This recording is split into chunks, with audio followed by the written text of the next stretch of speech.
Ko'p traklarda airbag umuman bo'lmaydi. Dunyoda eng xavfsiz trak Volvo Venel. O'zi tormozlaydi, o'zi ogohlantiradi.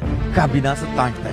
Volvo global darajada xavfsizlik innovatsiyalari bo'yicha yetakchi brend bo'lib, Venel modeli aynan shu xavfsizlik standartlari asosida yaratilgan. Nima uchun Volvo Venel eng xavfsiz trak hisoblanadi? Birinchi bo'lib, airbag qo'shgan trak brendi. Volvo Venel haydovchi uchun old airbag o'rnatilgan kam sonli yuk mashinalaridan biri. Aynan Roltek avariya paytida hayotni saqlab qoluvchi tizim hisoblanadi.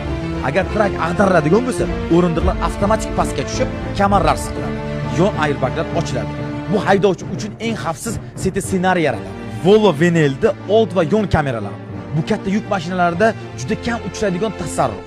Volvo Euro NCAP testida 5 yulduzli hisoblanadi. Ya'ni Volvo og'ir yuk mashinalar uchun xavfsizlik testlarida 5 dan 5 olgan yagona brend hisoblanadi. Siz uchun eng xavfsiz trak qaysi? Kommentarda yozib qoldiring.